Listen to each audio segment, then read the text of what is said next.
The call came just after noon. The principal's voice was clipped, urgent, as if she were trying not to unravel. "There's been an incident. You need to come immediately." When I arrived, children were being shepherded out of the cafeteria in tight lines, their voices hushed, teachers' faces pale. Something had fractured the day, and everyone wanted distance. A police officer guided me to a small room, the blinds pulled shut. My daughter sat in the corner clutching a pink lunchbox that wasn't hers. Mine. Her face was ashen, her hands trembling. She wouldn't look at me. The officer slid a clear bag across the table. Inside it, a small vial. Powder. Not sugar, not flour. Something else. My mouth went dry. He cleared his throat. "We found this in the lunchbox. Do you understand the severity?" But I wasn't listening. I was staring at my daughter's wide eyes, her fear, her silence.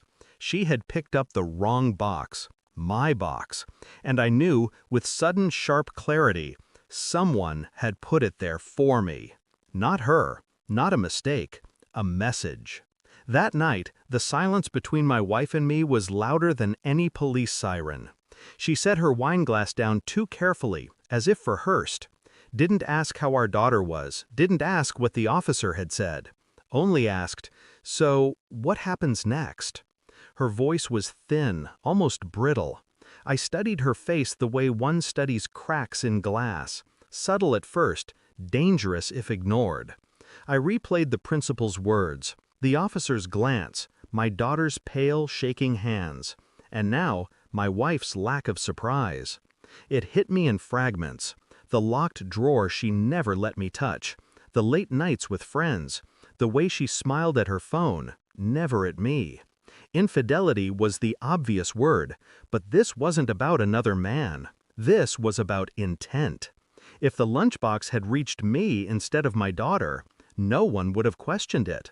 A man found with a vial in his possession, a career destroyed, custody lost, reputation incinerated. I looked at her across the table and thought, she's already written my obituary.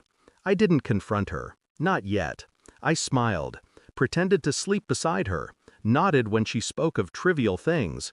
But in the quiet, I worked. I copied her phone while she showered. I traced late-night calls to numbers registered under another name.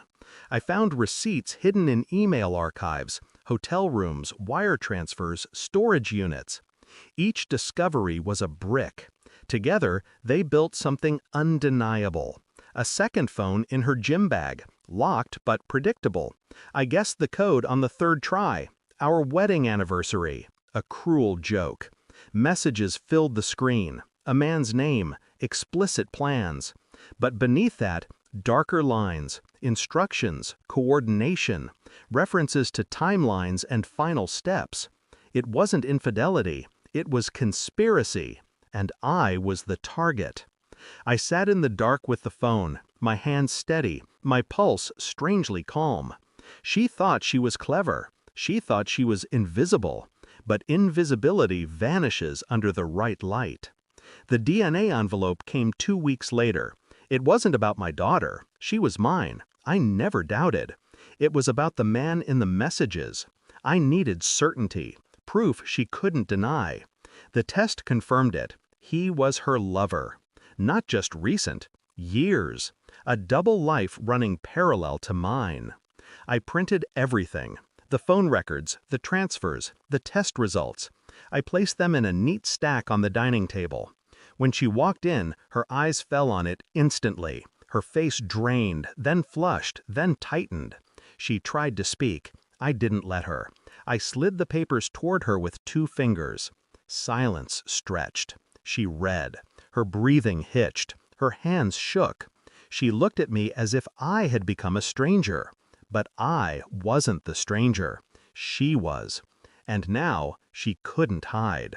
I didn't yell. I didn't break. I simply said, "You almost killed our daughter."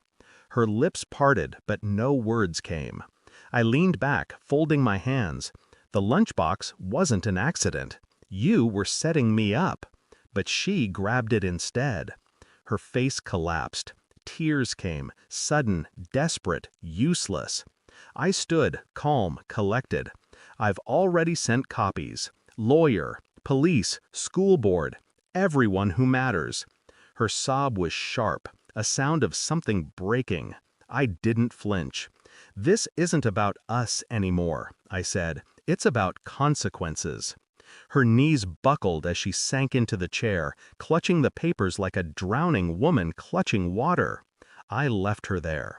Driving away, the night felt clearer than it had in years. No rage, no grief, just precision. She had tried to strip me of everything, my daughter, my name, my life. She failed, and now she would live with the weight of exposure. No more shadows, no more masks. My daughter slept in the back seat, her small hand curled against the window, safe, unaware. I glanced at her and thought, she'll never know how close she came to being collateral. The world doesn't hand out justice. You carve it yourself. And sometimes, carving means walking away, leaving the guilty to choke on their own silence. I never looked back. Some things don't deserve a second glance. She wrote my ending, but I rewrote hers. Thanks for watching. Don't forget to like, share, and comment. Subscribe now to Cheating Stories Insight World for more amazing stories.